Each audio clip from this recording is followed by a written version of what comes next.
திரு காலச்சக்கரம் நரசிம்மா அவர்களின் அந்தப்புறம் போகாதே அரிஞ்சயா பகுதி 5. விபரீத தேவி. சோழ பழையாறை நகரின் மையத்தில் அமைந்திருந்த சோமேஸ்வரர் ஆலயமும் அதன் அருகில் இருந்த நந்திபுர விண்ணகர ஜெகநாத பெருமாள் ஆலயமும் விழா கோலம் பூண்டிருந்தன. இந்த இரு ஆலயங்களுக்கும் இடையேயான பாதை முழுவதும் வண்ண கோலங்கள் துலங்க வரிசையில் காணப்பட்ட இல்லங்களில் வாழை மற்றும் மாவிலைகளால் அலங்கரிக்கப்பட்டிருந்தன. தெருவெங்கும் சோழ புலிக்கொடிகள் காற்றில் படபடுத்து கொண்டிருந்தன. மக்கள் பரபரப்புடனும் குதூகலத்துடனும் இந்த இரு ஆலயங்களுக்கும் இடையேயான பாதையில் குழுமியபடியே இருந்தனர். அழகாக அலங்கரிக்கப்பட்ட இரு கோவில் யானைகள் துதிக்கையில் கவரியுடன் இரண்டு பக்கமும் நிறுத்தி வைக்கப்பட்டிருந்தன. அந்த பாதையில் மன்னன் பராந்தகன் செல்லும் பொழுது அவனுக்கு கவரி வீசப் போகின்றன என மக்கள் பெருமையுடன் ஒருவருக்கொருவர் தகவலை தெரிவித்துக் கொண்டிருந்தார்கள். நந்திபுர விண்ணகர கோவிலின் முன்பாக அமைந்திருந்த மைதானத்தில் பிரம்மாண்டமான மேடை ஒன்று அமைக்கப்பட்டு இருந்தது. அதில் மந்திரி மற்றும் சேனை பிரதானிகள் குழுமியிருக்க பெண் சிங்கங்களுக்கு இடையே வீற்றிருக்கும் ஆளறியாய் கம்பீரமாக மைய இருக்கையில் அமர்ந்திருந்தார் பழுவூர் அரசர். பழுவேட்டரையர் என்று அன்புடன் அழைக்கப்பட்ட அம்பலவாணர் கண்டன் அமுதனார். அவருக்கு பின்பாக அவரது தனையன் பழுவூர் இளவரசன் பரகால அமுதவாணனும் சிறிய பழுவேட்டரையர் காலாந்தகரும் அமர்ந்திருந்தனர். அனுமன் இலங்கை சபையில் தன் வாளினை சுருட்டி இருக்கையாக மாற்றி அமைத்தது போல் பழுவேட்டரையர் தனது நீண்ட ஜடைமுடியை மடித்து அதன் சிவப்பு வண்ண தலைப்பாகையினால் கட்டி விழுந்தார். பழையாறை கோவிலில் ராஜகோபுரத்திற்கு சவால் விட்ட வண்ணம் உயர்ந்து நின்ற அவரது கொண்டையை தொலைவிலிருந்து நோக்கியவர்களுக்கு மிகப்பெரிய வல்லூறு ஒன்றை அவர் தனது சிரசில் சுமந்திருப்பது போல் தோன்றியது. பராந்தக சோழனின் வருகைக்காக காத்திருந்த அவர் தொலைவில் மரங்களின் ஊடே தென்பட்ட ஓங்கி உயர்ந்து நின்ற பழையாறை கோயில் கோபுரத்தையே வெறித்து கொண்டிருந்தார். சூரிய ஒளியில் ஜொலிஜொலித்த அந்த கோவிலின் பொற் கலசங்களைப் போன்றுதான் இன்று சோழர்களின் பெருமையும் இவரது வீர சாகசங்களால் ஜொலித்து கொண்டிருக்கின்றது. அக்கலசங்களை ஒருவித கிரக்கத்துடன் நோக்கினார் பழுவேட்டரையர். பழையாறை கோவிலில் மீண்டும் நிலை பெற்று நின்ற சோழர் ஆட்சியின் அடையாளமாக எழுப்பப்பட்டதுதானே இது. இதுவே சிவபெருமானின் சித்தம் போலும். பாண்டியர்களும் பல்லவர்களும் சோழ நாட்டை இரு கூறுகளாக பிரித்து ஆளுக்கு ஒரு பகுதியை தங்கள் வசம் வைத்திருந்தனர். தஞ்சையும் களப்பிறைய முத்தரையர் மன்னர் வசம் இருக்க உறையூர் பகுதியை மட்டும் ஆண்டு வந்த சிற்றரசனாக இருந்தான் விஜயாலய சோழன். பாண்டியன் மாரவர்மன் பரச்சக்கர கோலாகலன் இறந்துவிட அவனுடைய மகன் வரகுண பாண்டியன் பாண்டிய மன்னனாக பதவியேற்றதும் மேலும் பல சோழ நாட்டு பகுதிகளை கைப்பற்ற தீர்மானித்தான். சரியாக பல்லவவேந்தன் நிருபங்கவர்மனும் இறந்துவிட அவன் மகன் அபராஜித பல்லவன் அரியணை ஏறினான். காவிரி ஆற்றின் வடக்கே உள்ள மன்னி நாட்டு நகரமான இடவை என்பது தற்பொழுது திருப்பனந்தாள் பகுதியாக இருந்திருக்கக்கூடும் என்று கருதப்படுகின்றது. அதை கைப்பற்ற முன்னேற்பாடுகளை செய்ய ஆரம்பித்தான். அதே சமயத்தில் விஜயாலய சோழன் உடல் நலம் குன்றி மஞ்சத்தில் கிடந்தான். அவனுடைய மகன் இளவரசன் ஆதித்ய சோழன் பாண்டியனை எதிர்க்கச் சென்றான். வரகுண பாண்டியனை எதிர்க்கச் சென்ற புதிய பல்லவ மன்னன் அபராஜிதனுடன் அணி சேர்ந்தான். ஆதித்ய சோழன் கங்க நாட்டு மன்னன் பிருத்திவிபதியுடன் சேர மூவருமாக பாண்டியன் படையினை எதிர்த்தனர். குடந்தையின் வடமேற்கே உள்ள திருப்புறம்பயத்தில் பெரும் போர் நடைபெற்றது. இரு புறங்களிலும் அநேக வீரர்கள் மடிந்தனர். பிருத்திவிபதி போரில் கொல்லப்பட்டாலும் பல்லவ அபராஜிதன் பாண்டியனை வெற்றி கொண்டான். தோல்வியுற்ற வரகுண பாண்டியன் சோழ நாட்டை விட்டு விலகி ஓடினான். ஆதித்ய சோழனின் உதவியால் தான் பெற்ற வெற்றியை மகிழ்ச்சியுடன் கொண்டாடிய அபராஜிதன் தன் வசம் இருந்த சோழ நாடு பாண்டியன் வசம் இருந்த பகுதிகள் அனைத்தையும் ஆதித்ய சோழனுக்கே அளித்து விட்டான். அப்பொழுது பாண்டியர்களுக்கு ஆதரவாக போர் புரிந்த தஞ்சை களப்பிர முத்தரையர்களையும் விரட்டிவிட்டு தன் தந்தை விஜயால சோழனை ஒருங்கிணைந்த சோழ தேசத்து மன்னனாக அரேச நிலத்தில் அமர்த்தினான். மீண்டும் சோழர்கள் பலமாக எழுந்து நின்றதற்கு காரணமே திருப்புறம்பயம் போர்தான். சோழர் ஆட்சி நிலைப்படவும் பாண்டியன் மற்றும் பல்லவர்களின் ஆதிக்கத்தை குறைத்தும் திருப்புறம்பயம் போர்தான். அதற்கு பிறகு ஆதித்ய சோழன் மன்னனாக பதவியேற்றதும் சோழ மண்டலத்தை இன்னும் விரிவடையச் செய்தான். இளமையிலேயே போர்களில் மேன்மேலும் வெற்றியை ஈட்டிய ஆதித்ய சோழன் தனது வெற்றியின் சின்னமாக எழுப்பியிருந்த கோயில்தான் பழையாறை சோமேஸ்வரர் கோயில். அதன் பிறகு 37 ஆண்டுகள் ஆட்சி புரிந்தான் ஆதித்யன். அவனுடைய மகன் பராந்தகன் மன்னனாக பதவியேற்று இதோ தனது பங்குக்கு பாண்டிய மன்னன் ராஜசிம்மனை ஓட ஓட விட்டிருந்தான். பராந்தகன் மன்னனாக முடிசூட்டி கொண்டதே அவன் தாய் திரிபுவனமாதேவியின் பிடிவாதத்தால் தான்.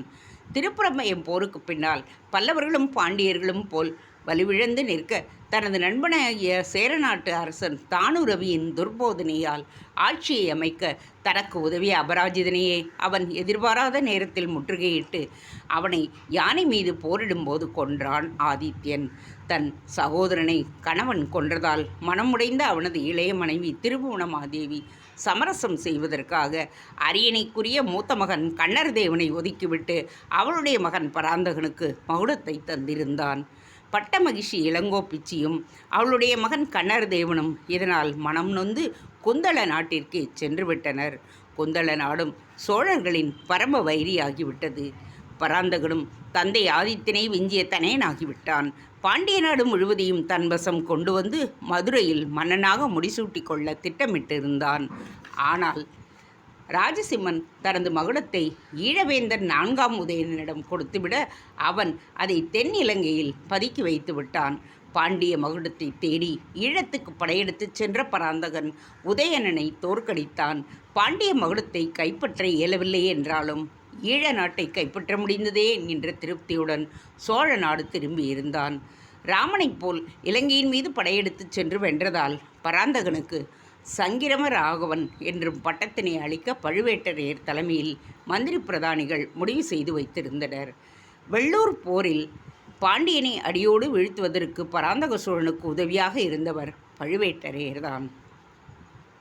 பராந்தகா, பாண்டியன் எனும் கீழ்ப்பிடித்த பொன்னினை முளையோடு நீக்கிவிட வேண்டும் என்று கூறி அதற்கான உபாயங்களையும் செய்து ராஜசிம்மரை விரட்டி அடித்தவர் பழுவேட்டரையர்தான். தன்னை பெருமிதத்துடனும் மதிப்புடனும் மக்கள் வெறித்து பார்த்து கொண்டிருந்ததை கவனித்த பழுவேட்டரையர் சற்று சங்கோஜத்துடன் தன் இருக்கையில் எழுந்தார். இம்மாதிரி பாராட்டு விழாக்களில் பங்கேற்க கூசும் அவர் இப்படியான நிகழ்வுகளை பெரிதும் தவிர்த்து விடுவார். ஆனால் மன்னன் பராந்தகன் இவரது கையினால்தான் சங்கிராம ராகவன் என்னும் பட்டத்தை பெற்றுக்கொள்வேன் என்று கூறிவிட்டதால் வேறு வழியின்றி அங்கேயே அமர்ந்திருந்தார். மன்னவனை கேட்டுக்கொண்ட பின்னர் மறுத்து பேச முடியுமா என்ன? தொலைவில் முரசொலிக்கும் சத்தம் கேட்க உடனே கொம்பு வாத்தியங்களும் முழங்கத் துவங்கின. பராந்தக சோழன் வந்து கொண்டிருக்கின்றான். வீட்டிலிருந்த கூட்டத்தினர் பரபரப்புடன் எழுந்து நிற்க பழுவேட்டரையரும் எழுந்து மேடையை விட்டு இறங்க இதர மந்திரி பிரதானிகளும் அவரை பின்தொடர்ந்தனர். பட்டத்து யானை பரகேசரியின் மீதிருந்த அம்பாரியில் கம்பீரமாக வீற்றிருந்தான் பராந்தகன். பட்டத்து யானையைச் சுற்றி 4 புறங்களிலும் இளவரசர்கள் ராஜாதித்யன், கண்டராதித்யன், அரிஞ்சயன் மற்றும் உத்தமசீலன் ஆகிய 4வரும் தத்தம் புறவிகளில் வந்து கொண்டிருந்தனர். அவர்களைத் தொடர்ந்து ரதம் ஒன்றில் பட்டத்து அரசி கோக்கிழா நடிகளும் இளையராணி சேரமாதேவியும் வர அதற்கு பின்னால் வந்த ரதத்தை செலுத்தி கொண்டு வந்தாள் இளவரசி வீரமாதேவி. அந்த ரதத்தின் உள்ளே அமர்ந்து அவளது இளைய சகோதரி அனுபமா கூட்டத்தினரை பார்த்து கையை அசைத்து கொண்டிருந்தாள். இளவரசியை பார்த்ததும் பெண்கள் பகுதியிலிருந்து பெருத்த ஆரவாரம் எழுந்தது.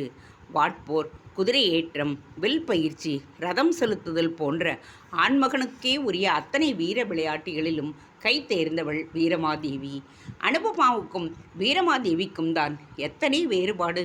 பெருமைக்குரிய நளினங்களை கொண்டிருக்கும் அனுபமா குளிர் நிலவிலைப் போல் தன் அழகால் காண்போரை கிறங்கடிக்கும் கட்டழகி என்றால், வீரமாதேவியோ கொழுந்துவிட்டு எரியும் காட்டுத்தீயை போன்ற ஒருவனையும் குணநலன்களையும் கொண்டே இருப்பவள். மற்றவர்களை துச்சமென மதிப்பவள். அவளது அகந்தையைக் கண்டு அவளது சகோதரர்களே அவளை கண்டு அஞ்சுவதற்கு அஞ்சி நின்றார்கள். எனக்கு நிகர் யார் என்கின்ற கேள்விதான் அவளது பார்வையில் எப்போதும் தொனிக்கும்.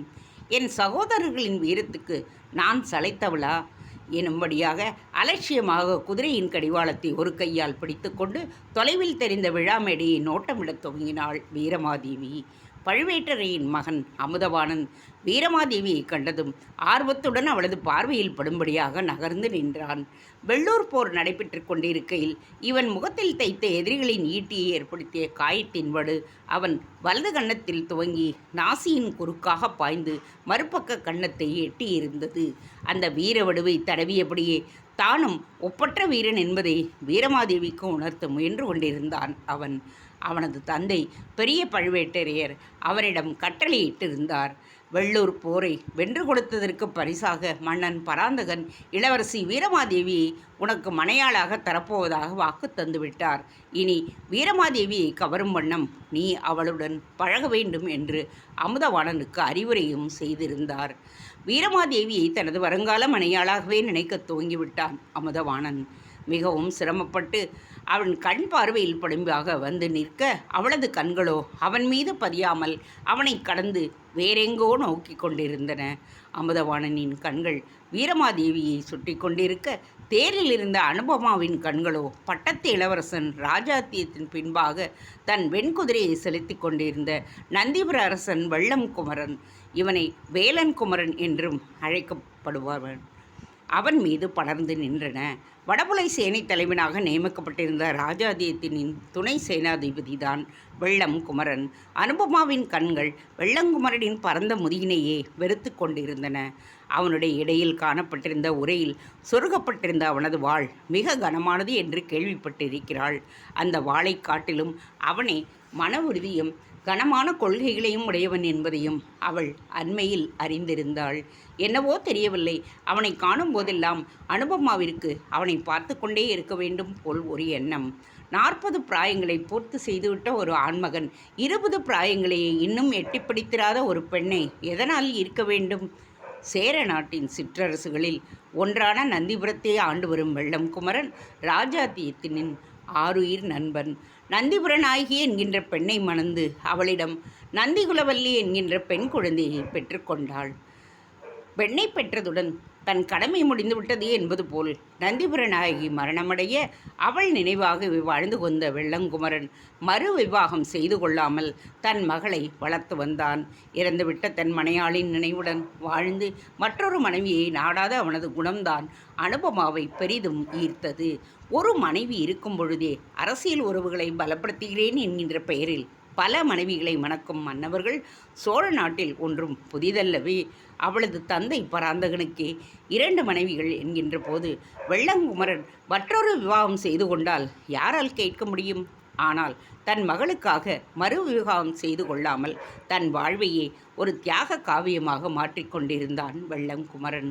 அவனது அந்த தியாக மனப்பான்மைதான் அனுபமாவுக்கு மிகவும் பிடித்திருந்தது.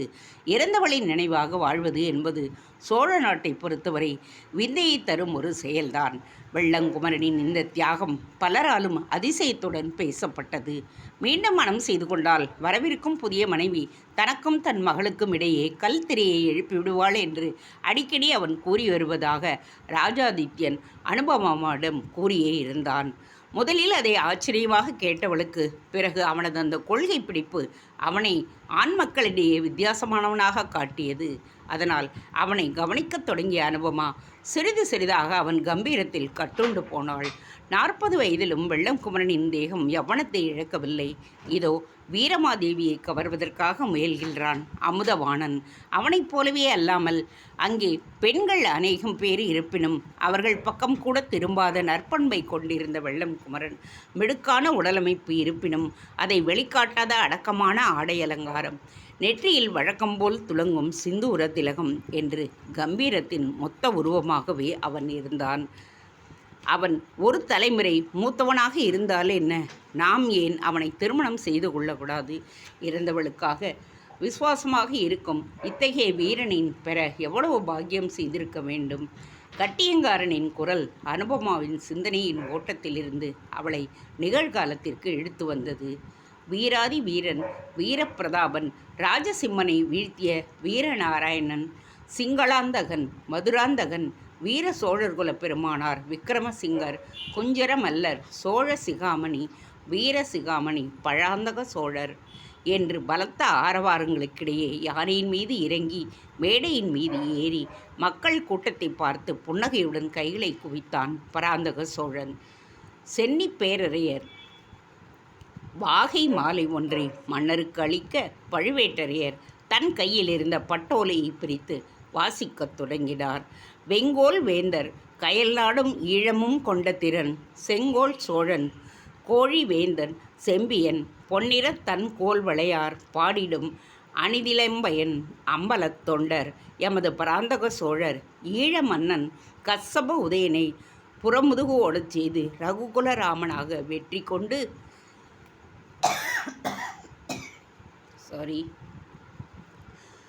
தாய்நாட்டிற்கு எய்திய பராந்தக மன்னரை இனி சோழ திருநாடு சங்கிராம ராகவன் என்றே கொண்டாடும். பழுவேட்டரையர் அறிவிக்க மங்களவாத்தியங்கள் ஒலித்தன. துந்துபி, கொம்பு, பிரம்மதாளம் போன்ற வாத்தியங்களும் முழங்கின. காவல் படைத்தலைவன் வெற்றிச் சங்கை ஊதினான். வேதியர்கள் ஜெய விஜயீ பவ என்று வாழ்த்தொளி முழங்க விழா இனிதே நிறைவடைந்தது. சங்கிராம ராகவர் வாழ்க எங்கும் வாழ்த்தொலி கேட்டது.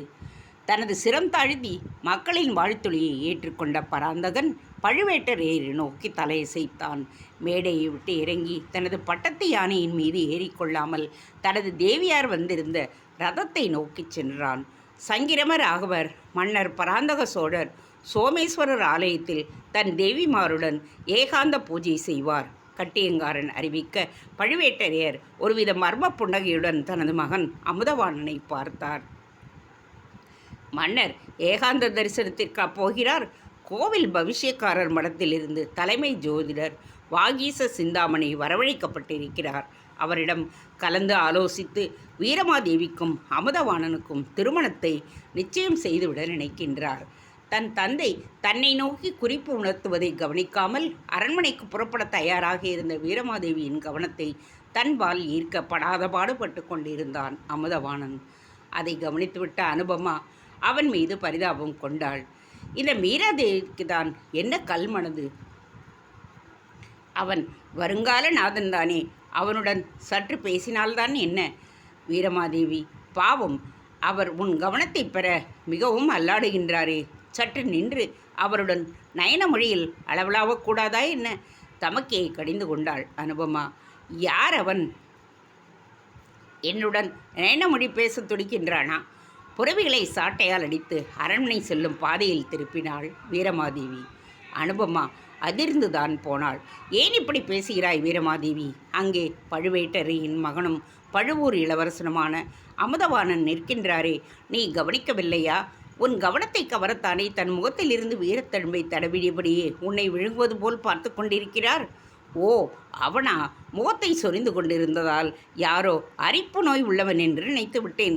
அவனை ஏன் என்னை எப்படி விழுங்குவது போல் பார்க்க வேண்டும்? அலட்சியமாக கேட்டாள் வீரமாதேவி. அனுப்பமா உண்மையிலேயே திகைத்து போய் ரதத்தின் பின் இருக்கையில் இருந்து நகர்ந்து வந்து சாரதியின் இருக்கையில் அமர்ந்திருந்த வீரமாதேவியின் தோளில் கை வைத்து வலக்கையால் அவளது முகவாயை தன் பக்கமாக திருப்பினாள்.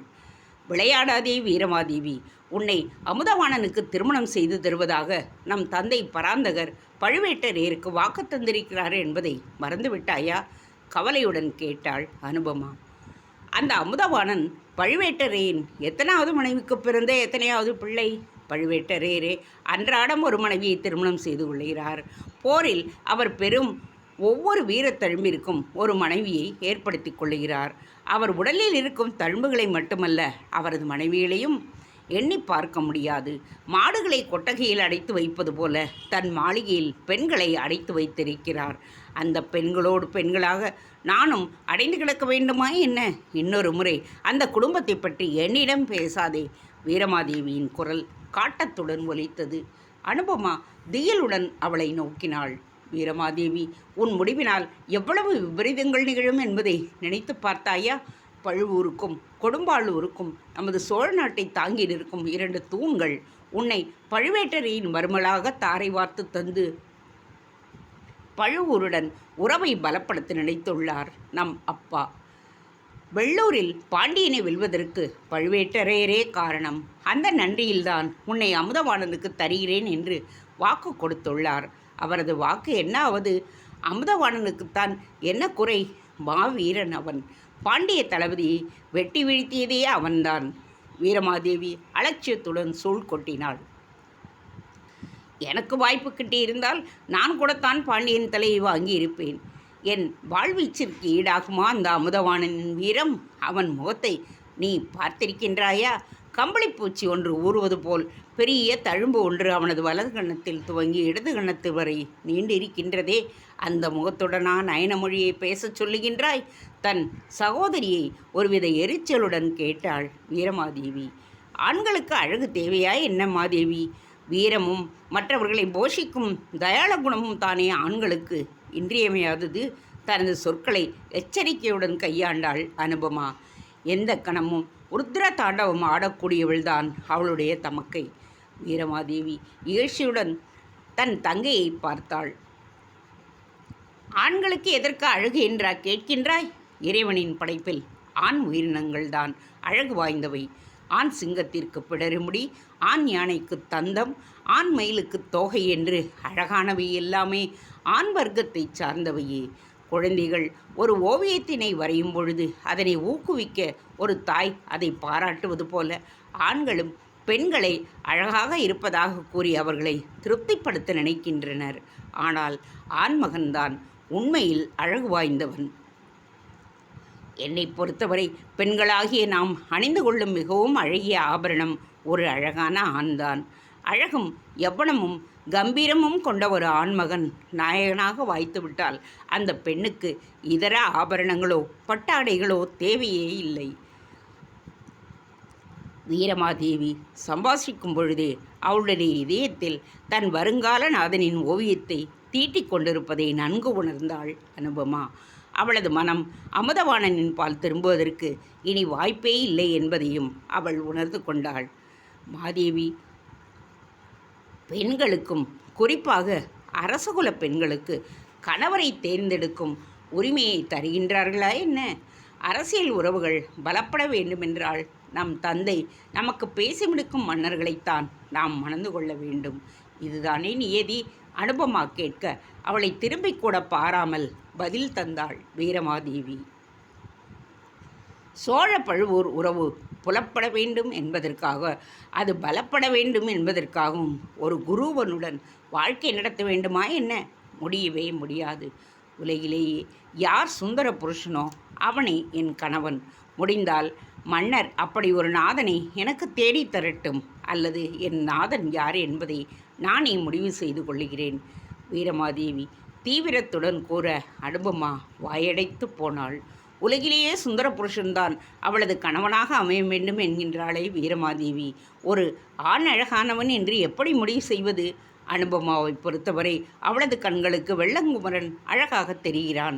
இறந்த மனைவியை எண்ணி வாழ்ந்து கொண்டிருக்கும் அவனது தூய்மையான காதலே அவனுக்கு அழகி தருகின்றது. அந்த தியாக உணர்வே அனுபமாவை அவன் பால் ஈர்த்து விட்டது. இன்னும் வேறு யாராவது ஒரு பெண்ணை கேட்டால் அமுதவாணனின் வீரத்தை எடுத்துரைக்கும் அவன் முகத்து தழும்பே அவனுக்கு அழகு தருவதாக சொல்லி அவனை மணக்கி விரும்பக்கூடும். ஆனால் வீரமாதேவி என்று அழகென்று எதை குறிப்பிடுகின்றாள்? வீரத்தையா, காதல் உணர்வையா, அல்லது அறிவுத்திறனையா? அவளால் அந்த கேள்வியை கேட்காமல் இருக்க முடியவில்லை. மாதேவி, உன் வருங்கால நாதன் எப்படி இருக்க வேண்டுமென்று நீ நினைக்கின்றாய்? சற்றும் யோசிக்காமல் வீரமாதேவி அவளை நோக்கி திரும்பி, எனது வருங்கால நாதன் 3 தன்மைகளை கொண்டிருக்க வேண்டும். முதலில் உலகிலேயே அவன்தான் மிக அழகாக மன்மதனைப் போல் காட்சி தர வேண்டும். இரண்டாவது, அவன் இரக்கமில்லாத கல் நெஞ்சு படைத்தவனாக இருக்க வேண்டும். 3, என் நாதன் முழு மூடனாக இருக்க வேண்டும். இந்த 3 குணநலன்களும் கொண்ட ஆண் யாராக இருந்தாலும் நான் அவனை மனம் செய்து கொள்ள தயார். இந்த 3 குணங்களும் ஒருங்கே கொண்ட ஆண்மகன் யாராவது சோழ நாட்டில் இருக்கின்றானா என்று நம் தந்தையை தேடி பார்க்கச் சொல், அலட்சியமாக கூறினாள் வீரமாதேவி. வீரமாதேவி, உனக்கு சித்தம் கலங்கிவிட்டதா என்ன? ஒவ்வொரு பெண்ணும் சிறந்த கணவன் தனக்கு அமைய வேண்டும் என்று தானே விரும்புவாள். உன் கணவன் உலகிலேயே சிறந்த ஆணழகனாக இருக்க வேண்டும் என்கின்றாய். நியாயம்தான். ஆனால் அவன் கல் நெஞ்சுக்காரனாகவும் முழு மூடனாகவும் இருக்க வேண்டும் என்கின்றாயே, அதுதான் எனக்கு புரியவில்லை. அனுபமா, உனக்கு புரியாது. நான் தேர் ஓட்டுபவள். இல்லறம் என்பது ஒரு தேர் போன்றது. கணவன் என்பான் குதிரையைப் போன்றவன்.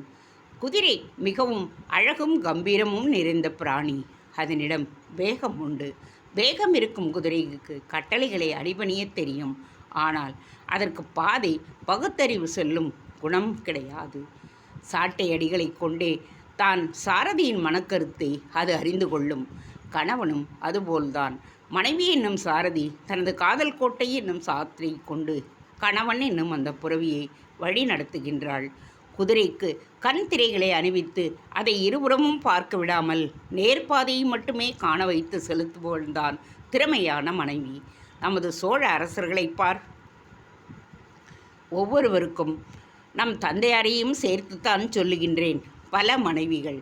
அப்படி எண்ணற்ற மனைவிகளில் ஒருத்தியாக நான் என்றும் இருக்கப் போவதில்லை. நான் மணக்கப் போகின்றவன் இறுதி வரையில் என் ஒருத்தியையே மனைவியாக கொண்டிருப்பான். மதியூகமுள்ள ஆண்கள் பல பெண்களை மறந்து கொண்டு அனைவரையுமே ஏமாற்றவும் செய்கிறார்கள். மூடன் ஒருவனே தனது சாட்டடியை பெற்றுக்கொண்டு வேறு ஒருத்தியை நாடாமல் இருப்பான். எனவேதான் இந்த 3 தன்மைகளையும் உடைய ஒரு நாதனை நான் தேடுகின்றேன். வீரமாதேவி கூற அனுபமாவிற்கு அழுவதா சிரிப்பதா என்றே தெரியவில்லை. தன் தந்தை பராந்தகருக்கு ஒரு பெரிய தலைவலி என அவள் ரூபத்தில் துவங்கிவிட்டது என்பது மட்டும் அவளுக்கு தெளிவாக புரிந்தது. தங்கள் ரதத்தின் பின்னால் குதிரை ஒன்றில் காலடியோசி கேட்க அனுபமா தேரிலிருந்து பின்புறமாக எட்டி பார்த்தாள். குதிரையில் வந்து கொண்டிருந்த மனிதனை கண்டதும் திகைத்து போய்விட்டாள். தேகத்தில் ஒருவித இன்ப அலை பாய்வதை உணர்ந்தாள். சற்று முன் யாரை பற்றி நினைத்து கொண்டிருந்தாளோ அந்த வெள்ளங்குமரனே இவர்களது ரதத்தை நோக்கி வந்து கொண்டிருக்கின்றான். அனுபமா தன் சகோதரியிடமும் தேரின் வேகத்தை மட்டுப்படுத்து என்று கூறுவதற்குள் வெள்ளங்குமரன் ரதத்தை கடந்து வீரமாதேவியின் குதிரைக்கு இணையாக தன் புறவியை செலுத்தியபடியே பணிவுடன் வீரமாதேவியை பார்த்தான். இளவரசி, அரசரின் உத்தரவு. தங்களை பழையாறை கோயிலுக்கு வரச் சொல்லி என்னை அனுப்பியுள்ளார். தங்களிடம் இளவரசர்களுடன் முக்கியமான ஒன்றை கலந்து ஆலோசனை செய்ய வேண்டுமாம். வெள்ளங்குமரன் கூற வீரமாதேவி சட்டென்று தன் தங்கையை திரும்பி பார்த்தாள். இளவரசிகள் இருவருக்குமே புரிந்து போனது. பவிஷ்யக்கார ஜோசியரிடம் இவர்களது ஜாதங்களை ஆராய்ந்துவிட்டு ஒரு முடிவுக்கு மன்னர் வந்திருக்கின்றார். அநேகமாக வீரமாதேவிக்கும் அமுதவாணனுக்கும் திருமணத்தை உறுதி செய்திருக்க வேண்டும். அவள் சிறிதும் கலங்கவில்லை. நந்திபுரம் அண்ணா, எனக்கு உடல்நிலை சரியில்லை என்பதனால் மீண்டும் அரண்மனைக்கு செல்லுகின்றேன். என் சார்பாக என் ஆருயிர் தங்கை அனுபமா என் உள்ள கிடக்கையை மன்னனிடம் தெரிவிப்பாள் என்றபடியே வீரமாதேவி தன் ரதத்தை நிறுத்த வெள்ளங்குமரனும் தன் குதிரையை நிறுத்தினான். தற்பொழுது பழையாறை கோவிலுக்கு என்னால் திரும்பி வர இயலாது. தாங்கள் குதிரையில், நான் அரண்மனைக்கு செல்கின்றேன்.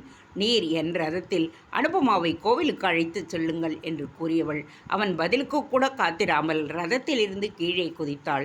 வெள்ளங்குமரனும் மௌனமாக தனது குதிரையில் இருந்து இறங்கினான். வீரமாதேவி அவன் குதிரையில் தாவி ஏறியபடியே அனுபமாவை பார்த்தாள். அனுபமா, நான் கூறியதை மன்னரிடம் தெரிவித்துவிடு.